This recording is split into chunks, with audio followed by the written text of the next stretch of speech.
Hi guys, welcome back to medical my life. आज हम पढ़ने वाले हैं how to read ECG. Usually जब patient left side chest pain लेके आता है तो उसकी ईसीजी रिकॉर्ड कराई जाती है। ECG stands for electrocardiogram, graphical representation of electrical activity of heart. आपने भी ईसीजी मशीन देखी होगी, उसमें कुछ लीड्स होती हैं जो पेशेंट की लिम्स के साथ और चेस्ट के साथ अटैच की जाती है और फाइनली हमारे पास एक ग्राफ निकल कर आता है जिसको हम बोलते हैं ईसीजी। उस ग्राफ में बहुत सारी वेव्स होती हैं। So in this video we will learn how to read that graph in systematic manner. तो अगर आपको ये वीडियो पसंद आएगी तो आपको इस वीडियो को शेयर जरूर करना है, ये मेरी आपसे एक रिक्वेस्ट है। So let's start. ईसीजी में 12 लीड्स होती हैं, 3 हमारी लिम्ब लीड्स होती हैं, 3 ऑगमेंटेड लीड्स और 6 चेस्ट लीड्स। 3 लिम्ब लीड्स होती हैं, lead 1 2 3, augmented leads AVL, AVR and AVF। Chest lead होती है V1 to V6। जो हमारी लिम्ब और ऑगमेंटेड लीड्स होती हैं ये मेजर करती हैं electrical activity of heart in vertical plane, और जो हमारी चेस्ट लीड होती है वो मेजर करती है electrical activity of heart in transverse plane. Next हम बात करते हैं हमारे ईसीजी पेपर के बारे में। तो जब आपने ईसीजी पेपर देखा होगा तो वहां पर आपको एक बिग स्क्वायर दिखता है और बिग स्क्वायर के अंदर आपको स्मॉल स्क्वायर्स दिखते हैं। टॉकिंग अबाउट स्मॉल स्क्वायर, यहां पर मेन फोकस आपका स्मॉल स्क्वायर पे होना चाहिए। स्मॉल स्क्वायर की जो लेंथ होती है वो 1 mm होती है और जो हाइट होती है वो भी 1 mm होती है। अब ईसीजी पेपर इस स्पीड से चलता है कि एक हमारा स्मॉल स्क्वायर 40 मिलीसेकंड में पास हो जाता है। अब बात करते हैं बिग स्क्वायर की। तो जो बिग स्क्वायर है वो 5 टाइम्स होता है स्मॉल स्क्वायर के। तो 5 mm इसकी लेंथ होती है और 5 mm इसकी हाइट होती है, which is equal to 200 milliseconds, because 40 × 5 is equal to 200। अब जो हमारे स्मॉल स्क्वायर की हाइट होती है it is equal to 0.1 millivolt. अब ऐसे ही बिग स्क्वायर की हाइट कितनी हो जाएगी, 0.5 मिलीवोल्ट। ठीक है, तो आप यहाँ पर इसको देख पा रहे हैं, ये हमारा एक बिग स्क्वायर है। बिग स्क्वायर में स्मॉल स्क्वायर्स हैं, तो टोटल 25 स्मॉल स्क्वायर्स होते हैं। और अगर हम लेंथ वाइज देखेंगे तो यहाँ पर हमारे 5 स्मॉल स्क्वायर आएंगे, और अगर हम हाइट वाइज देखेंगे तो भी हमारे 5 स्मॉल स्क्वायर्स आएंगे। अब अगर आपको ये देखना है कि ये चीज कहां से आई है, तो अब हम देखते हैं जो ईसीजी पेपर की स्पीड होती है वो होती है 25 mm पर सेकंड, मतलब 25 स्मॉल स्क्वायर पास हो जा रहे हैं एक सेकंड में, which is equal to 5 big square, मतलब 5 बड़े स्क्वायर पास हो जा रहे हैं एक सेकंड में। तो एक बिग स्क्वायर कितनी देर में पास होगा, 1/5, which is equal to 200 millisecond. ऐसे ही ड्यूरेशन ऑफ 1 स्मॉल स्क्वायर कितनी हो जाएगी, 1/25, दैट इज 40 मिलीसेकंड्स। अब हम देखेंगे स्टेप्स टू रीड ईसीजी। तो ईसीजी आपके पास आ चुकी है। सबसे पहले आपको क्या देखना है, देखिए ईसीजी में आपको ये चीज मिलेगी, इस तरह का पैटर्न मिलेगा। इसको हम बोलते हैं ईसीजी स्टैंडर्डाइजेशन। तो ईसीजी में स्टैंडर्ड कैलिब्रेशन कितना होता है, 1 मिलीवोल्ट का। हमारा एक स्मॉल स्क्वायर कितने मिलीवोल्ट का था, 0.1 मिलीवोल्ट। तो ऐसे ही 1 मिलीवोल्ट में कितने स्मॉल स्क्वायर्स आ जाएंगे, 10 स्मॉल स्क्वायर्स, और हम कह सकते हैं 2 लार्ज स्क्वायर्स भी आ जाएंगे। ठीक है, या फिर 10 mm। तो अगर हमारे पास ईसीजी आई है तो हमें चेक करना है ईसीजी स्टैंडर्डाइजेशन। अगर ये पैटर्न हमारा 10 mm का है, मतलब 1 मिलीवोल्ट का है, तब हम बोलेंगे ये ईसीजी स्टैंडर्ड है, और अगर नहीं है तो हम पेशेंट से दोबारा ईसीजी करने के लिए बोलेंगे। तो सबसे पहला स्टेप होता है ईसीजी में टू चेक द रिदम। ये देखना है कि जो हमारा हार्ट है वो रेगुलरली बीट कर रहा है या फिर इरेगुलरली बीट कर रहा है। तो हम रिदम किस में कैलकुलेट करते हैं, रिदम स्ट्रिप में। तो मैं आपको दिखाता हूँ, ये है हमारी ईसीजी। तो जब आपको ईसीजी मिलेगी आपको लीड 1 2 3 का पैटर्न मिलेगा, AVR AVL AVF का पैटर्न मिलेगा, लीड 1 से V6 तक का पैटर्न मिलेगा, और लास्ट में आपको लीड 2 का एक एक्स्ट्रा पैटर्न मिलेगा पूरी ही स्ट्रिप में। तो इस वाली स्ट्रिप को क्या बोलते हैं हम, रिदम स्ट्रिप। ये हमारी होती है रिदम स्ट्रिप। तो आपको हार्ट रिदम कैसे कहां पे देखनी है, इस वाली रिदम स्ट्रिप में आपको रिदम देखनी है। अब रिदम को कैसे देखते हैं, देखिए आपको क्या करना है, आर और आर वेव के बीच में, आर और आर वेव के बीच में नंबर ऑफ स्क्वायर्स देखने हैं। तो यहाँ पर आर और आर वेव के बीच में नंबर ऑफ लार्ज स्क्वायर्स कितने हैं, 1 2 3 4। ऐसे यहाँ पर उसके बाद कितने, 1 2 3 4। तो सारे आर इंटरवल इक्वल है। यहाँ पर हमारे सारे आर इंटरवल इक्वल है। इसका मतलब है ये रेगुलर रिदम है, normal sinus rhythm equal R interval. और सारे क्यूआरएस कॉम्प्लेक्स के पहले हमारी क्या आ रही है, पी वेव आ रही है। तो यहाँ पर आप देख सकते हैं ये पी वेव है बिफोर एवरी क्यूआरएस कॉम्प्लेक्स। तो इसको हम बोलते हैं नॉर्मल साइनस रिदम या फिर regular rhythm.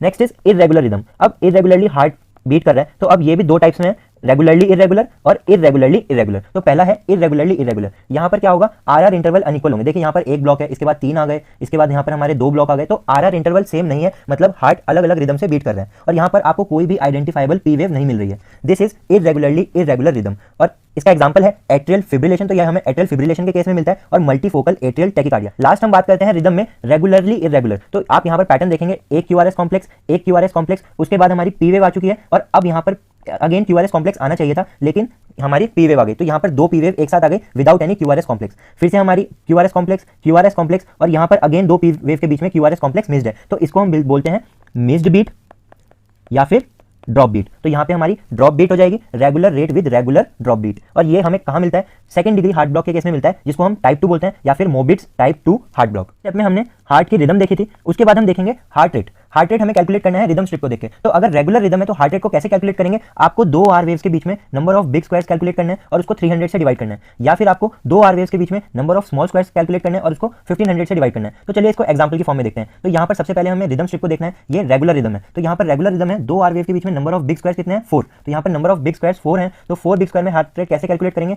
300 divided by 4 that is 75 beats per minute. अब कैसे बताएंगे कि जो पेशेंट है वो टैकीकार्डिया में है या फिर ब्रेडिकार्डिया में है। अगर नंबर ऑफ बिग स्क्वायर्स हमारे 3 से कम है तो heart rate 100 beats per minute से ज्यादा होगी, दैट मींस पेशेंट टैकीकार्डिया में है। फॉर एग्जांपल इस ईसीजी में आप देख सकते हैं number of big squares between 2 R waves कितने हैं 1.4, यहाँ पर हार्ट रेट कितनी आ रही है 215 बीट्स पर मिनट, तो ये बहुत ज्यादा हार्ट रेट है, दैट इज टैकीकार्डिया। अगर number of big squares more than 5 है तो heart rate less than 60 beats per minute आएगी, उसको हम ब्रेडिकार्डिया बोलेंगे। तो टैकीकार्डिया के लिए more than 100 beats per minute और ब्रेडिकार्डिया के लिए less than 60 beats per minute. इस ईसीजी में आप देख सकते हैं यहाँ पर नंबर ऑफ बिग स्क्वायर्स कितने हैं अराउंड 8, तो यहाँ पर जो हार्ट रेट निकल के आती है that is 38 beats per minute, मतलब पेशेंट जो है वो ब्रेडिकार्डिया में। अब ये तो हो गया रेगुलर रिदम है। अगर इरेगुलर रिदम है जैसे कि आप इस ईसीजी में देख सकते हैं, ये वाली ईसीजी में इरेगुलर रिदम है, सेकंड स्टेप में हम देखेंगे तो हार्ट रेट कैसे कैलकुलेट करेंगे इरेगुलर रिदम के केस में। आपको नंबर ऑफ आर वेव्स देखनी है इन 6 सेकंड और उसको 10 से मल्टीप्लाई करना है। एक सेकंड में कितने बिग स्क्वायर पास होते हैं 5, तो 6 सेकंड में कितने पास हो जाएंगे 30, तो आपको 30 बिग स्क्वायर्स में number of R waves calculate करनी है और उसको 10 से मल्टीप्लाई करना है। तो चलिए एग्जांपल देखते हैं। यहाँ पर मैंने क्या किया है, ये इरेगुलर रिदम है, सबसे पहले हमने रिदम देखा इरेगुलर रिदम है, तो यहाँ पर हमने 30 स्मॉल स्क्वायर में आर वेव को काउंट किया है, कितनी है यहाँ पर 14 आर वेव है, तो आप क्या करोगे सीधा सीधा 14 into 10 that is 140 beats per minute. तो ये हमारा हो गया second step that is rate. तो हम देख चुके हैं rhythm of heart, next is हम कैलकुलेट कर चुके हैं हार्ट रेट। अब थर्ड स्टेप हम देखेंगे axis calculation. Normal axis of heart होती है -30 डिग्री टू 110 डिग्री। देखिए मेन आपको मैं बताता हूं आपको करना क्या है। रिदम में आपने रिदम स्ट्रिप को देखा था, रेट में भी आपने रिदम स्ट्रिप को देखा है, लेकिन एक्सिस कैलकुलेट करने के लिए आपको लीड 1 और एवीएफ को देखना है। तो यहां पर मैं आपको दिखाता हूं, यहां पर आपको लीड 1 को देखना है। लीड 1 में आपको आर वेव की हाइट से एस वेव की डेप्थ को माइनस करना है, ठीक है। उसके बाद आपको देखना है एवीएफ लीड में आर वेव की हाइट से आपको एस वेव की डेप्थ को माइनस करना है, बस आपको इतना करना है।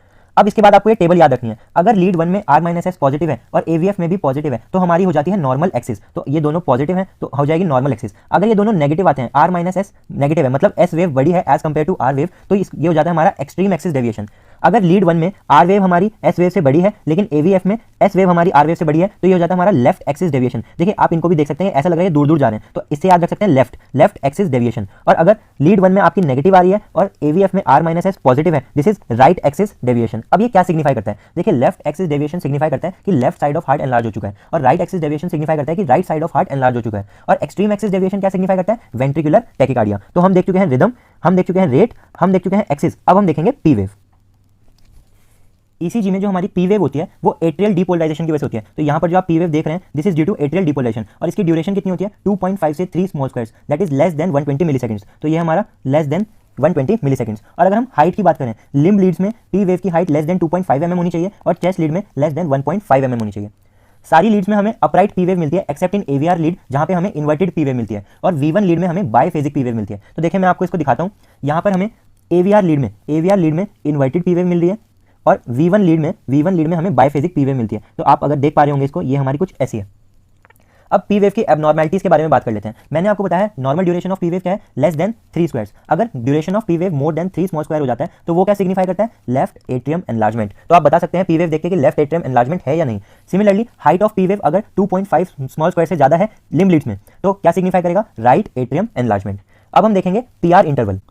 PR interval is from the starting of P wave up to starting of Q wave. देखिए ये पीक्यू इंटरवल क्यों नहीं बोलते हैं इसको, बिकॉज कई बार ईसीजी में हमारी क्यू वेव डिटेक्ट नहीं हो पाती है, इस वजह से इसको हमने पीआर इंटरवल बोल दिया। So normal duration PR interval की कितनी होती है 3 to 5 स्मॉल स्क्वायर्स। तो यहाँ पर आप देख सकते हैं this is 3 to 5 small squares that is 120 to 200 milliseconds. अब शॉर्ट पीआर इंटरवल कहाँ मिलेगा हमें, वुल्फ पार्किंसन वाइट सिंड्रोम में और लाउन गेनोम लेवाइन सिंड्रोम में। शॉर्ट पीआर इंटरवल हम बोलेंगे अगर हमारे PR interval less than 120 milliseconds है, तो हम पीआर इंटरवल को भी देख के कुछ एबनॉर्मलिटीज बता सकते हैं। प्रोलॉन्ग पीआर इंटरवल हमें मिलेगा हार्ट ब्लॉक के केस में। अगर हमारा पीआर इंटरवल 5 ब्लॉक से ज्यादा है, 5 स्मॉल स्क्वायर से ज्यादा है, तो उसको हम प्रोलॉन्ग पीआर इंटरवल बोलेंगे, और वो हमें मिल सकता है first degree heart block, Mobitz type 1 heart block that is second degree heart block type 1, और complete heart block. Complete heart block को हम थर्ड डिग्री हार्ट ब्लॉक भी बोलते हैं। So we have seen rhythm, we have calculated rate, axis, P wave की normal और abnormalities हमने देख चुके हैं। पीआर इंटरवल में हमने नॉर्मल और एबनॉर्मलिटीज हम देख चुके हैं। अब हम देखेंगे क्यू वेव।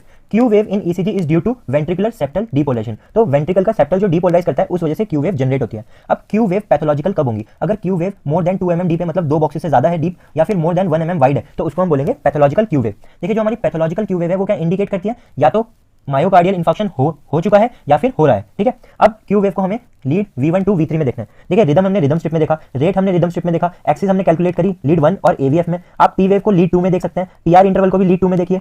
उसके बाद क्यू वेव को हमें कहां देखना है, V1 to V3 लीड में। अब हम देखेंगे क्यूआरएस कॉम्प्लेक्स। ईसीजी में हमारा क्यूआरएस कॉम्प्लेक्स वेंट्रिकुलर डीपोलराइजेशन की वजह से होता है, तो ये है हमारा क्यूआरएस कॉम्प्लेक्स। अब normal duration of QRS complex कितनी होती है? 2 to 2.5 स्मॉल स्क्वायर्स। देखिए पी वेव की हमने नॉर्मल ड्यूरेशन कितनी देखी? 2.5 to 3 स्मॉल स्क्वायर्स। उसके बाद हमने पीआर इंटरवल की नॉर्मल ड्यूरेशन देखी 3 to 5 स्मॉल स्क्वायर्स। उसके बाद हमने देखी है क्यूआरएस कॉम्प्लेक्स की, तो क्यूआरएस कॉम्प्लेक्स कितनी है? 2 to 2.5 small squares, that is 80 to 100 milliseconds. अब हम देखेंगे अगर क्यूआरएस कॉम्प्लेक्स की ड्यूरेशन नैरो हो गई तो वो सजेस्ट करती है हमारी सुप्रा वेंट्रिकुलर टैकीकार्डिया, और अगर वाइड हो गई तो वो सजेस्ट करती है वेंट्रिकुलर टैकीकार्डिया या फिर टॉर्सिड्स डी पॉइंटेस। सुप्रा वेंट्रिकुलर टैकीकार्डिया मतलब एट्रियम की वजह से हो रहा है, तो यहाँ पर आ जाएगा एट्रियल फिब्रिलेशन, एट्रियल फ्लटर या फिर पैरोक्सिस्मल सुप्रा वेंट्रिकुलर टैकीकार्डिया, जिसको हम पीएसवीटी भी बोलते हैं। क्यूआरएस कॉम्प्लेक्स के बाद आएगा हमारा एसटी सेगमेंट। अब एसटी सेगमेंट बहुत ज्यादा इंपॉर्टेंट है। देखिए ST segment is from the ending of S wave up to the starting of T wave, ठीक है। अब ये एसटी सेगमेंट एलिवेट हो सकता है। देखिए यहाँ पर जो हमारा एसटी सेगमेंट है वो एलिवेट हो चुका है। एसटी सेगमेंट यहाँ पर आना चाहिए था पर ये एलिवेट हो गया है। अगर हम इस केस में देखते हैं एसटी सेगमेंट यहाँ आना चाहिए था लेकिन ये डिप्रेस हो गया है। एसटी सेगमेंट एलिवेशन और एसटी सेगमेंट डिप्रेशन। तो एलिवेशन आपको कहाँ मिलेगा? एमआई के केस में पेरिकार्डाइटिस एंड हाइपरकैलेमिया। अब एमआई के एसटी सेगमेंट एलिवेशन और पेरिकार्डाइटिस के एसटी सेगमेंट एलिवेशन में क्या डिफरेंस है? यहाँ पर जो एसटी सेगमेंट एलिवेशन होगा वो कॉन्केव कॉन्वेक्स होगा, लेकिन पेरिकार्डाइटिस में जो एसटी सेगमेंट एलिवेशन होगा वो कॉन्केव होगा, ठीक है। अब यहाँ पे आपको एसटी सेगमेंट डिप्रेशन कहाँ मिलता है? हाइपोकैलेमिया के केस में या फिर क्रॉनिक स्टेबल एंजाइना के केस में। आप एसटी सेगमेंट एलिवेशन कौन सी लीड में हुआ है ये देख के बता सकते हो कि कौन सी वॉल का एमआई है। अगर लीड 2, 3 और एवीएफ इन्वॉल्व है तो इंफीरियर वॉल एमआई होता है। लीड 1, एवीएल, V5 या V6 इन्वॉल्व है, दैट मींस लेटरल वॉल का एमआई हुआ है। एवीआर, V1 और V2 लीड इन्वॉल्व है तो सेप्टल वॉल एमआई है, और V3 और V4 लीड इन्वॉल्व है तो एंटीरियर वॉल एमआई है। इसके बाद हम देखेंगे T wave. T wave are due to ventricular repolarization. देखिए पी वेव हमारी एट्रियल डिपोलराइजेशन की वजह से थी, जो हमारा क्यूआरएस कॉम्प्लेक्स था वो वेंट्रिकुलर डिपोलराइजेशन की वजह से था, और जो हमारी टी वेव होती है वो किस वजह से होती है? Ventricular repolarization. अब जो हमारी टी वेव की हाइट होती है वो लेस देन 5 mm होती है लिम्ब लीड्स में, और लेस देन 10 mm होती है चेस्ट लीड्स में। अब हमें 3 चीजें पढ़नी है: hyper acute T wave, tall tented T wave and T wave inversion. Hyper acute T wave हमें एमआई के केस में मिलता है, टॉल टेंटेड टी वेव हमें हाइपर कैलीमिया के केस में मिलता है। अब देखिए हाइपर एक्यूट टी वेव और टॉल टेंटेड टी वेव में क्या डिफरेंस है। यहाँ पर आप V5 लीड को देखिए, जो हमारी आर वेव का लेवल है और टी वेव है, यहाँ पर आर वेव का लेवल टी वेव के लेवल से ऊपर है, लेकिन टॉल टेंटेड टी वेव के केस में जो आर वेव का लेवल है वो टी वेव से नीचे होता है, ठीक है। अब टी वेव इन्वर्जन कहाँ मिलता है हमें? हाइपोकैलेमिया और एमआई के केस में, both ST segment elevation and non ST segment elevation MI. Last is QT interval. देखिए QT interval is from the starting of Q wave up to the ending of T wave, मतलब ventricular depolarization plus ventricular repolarization. Normal duration कितनी होती है? 9 to 11 small square, that is 360 to 400 milliseconds. अब आपको ये चीज याद रखनी है, QT interval is inversely proportional to calcium concentration, serum calcium concentration. So prolong QT interval कब हो जाएगा? जब सीरम कैल्शियम कम हो जाएगा, एग्जांपल टिटानी। और नैरो QT इंटरवल कब हो जाएगा? जब सीरम कैल्शियम बढ़ जाएगा, vitamin D3 intoxication, carcinoma breast, parathyroid adenoma. So guys we have completed all the steps of how to read ECG। So let me summarise it for you all guys. सबसे पहले हमने रिदम देखा, regular rhythm, irregularly irregular and regularly irregular rhythm. उसके बाद हमने rate calculate करना सीखा। अगर रेगुलर रिदम है तो हम ये वाला फॉर्मूला लगाएंगे, और अगर हमारी इरेगुलर रिदम है तो हम ये वाला फॉर्मूला लगाएंगे। अगर heart beat 100 beats per minute से ज्यादा है तो टैकीकार्डिया, और 60 बीट पर मिनट से कम है तो ब्रेडिकार्डिया। उसके बाद हमने एक्सिस कैलकुलेट की। एक्सिस में आपको ये वाला बॉक्स अच्छे से याद करना है। एक्सिस हमें फर्स्ट और AVF में देखनी है। उसके बाद हमने पी वेव देखी। पी वेव में हमने क्या देखा है? पी वेव की एबनॉर्मलिटीज और नॉर्मल। पी वेव में अगर पी वेव 3 स्मॉल स्क्वायर से ज्यादा होगी तो लेफ्ट एट्रियम एनलार्जमेंट, और 2.5 स्मॉल स्क्वायर से कम है तो राइट एट्रियम एनलार्जमेंट। उसके बाद हमने पीआर इंटरवल देखा। शॉर्ट पीआर इंटरवल कब होगा और प्रोलॉन्ग पीआर इंटरवल कब होगा, उसके हमने एग्जांपल्स देखे। उसके बाद हमने क्यू वेव देखी कि क्यू वेव अगर पैथोलॉजिकल है तो वो क्या सजेस्ट कर रही है? करंट और प्रायर मायोकार्डियल इंफेक्शन। उसके बाद हमने क्यूआरएस कॉम्प्लेक्स देखा। क्यूआरएस कॉम्प्लेक्स में हमने देखा कि अगर क्यूआरएस कॉम्प्लेक्स नैरो हो गया तो सुप्रा वेंट्रिकुलर टैकीकार्डिया है, और अगर वाइड हो गया तो हमारा वेंट्रिकुलर टैकीकार्डिया है। एसटी सेगमेंट में हमने एसटी सेगमेंट एलिवेशन देखा और एसटी सेगमेंट डिप्रेशन देखा, और उसके कॉजेस पढ़े। उसके बाद हमने ये भी देखा कि एसटी सेगमेंट एलिवेशन देखकर हम ये भी बता सकते हैं कि कौन सी वॉल का एमआई है डिपेंडिंग ऑन द लीड्स। उसके बाद हमने टी वेव को देखा है। टी वेव में hyper acute T wave, tall tented T wave and T wave inversion. और फाइनली हमने क्यूटी इंटरवल को देखा है। अगर क्यूटी इंटरवल प्रोलॉन्ग्ड है या फिर नैरो है, इसमें आपको ये वाला रिलेशन याद रखना है। सो गाइस अगर आपको ये वीडियो पसंद आई है तो प्लीज चैनल को सब्सक्राइब जरूर कीजिएगा, और इसको ज्यादा से ज्यादा फ्रेंड्स के साथ शेयर कीजिएगा अगर आपको इस वीडियो से बेनिफिट हुआ है। So thank you so much.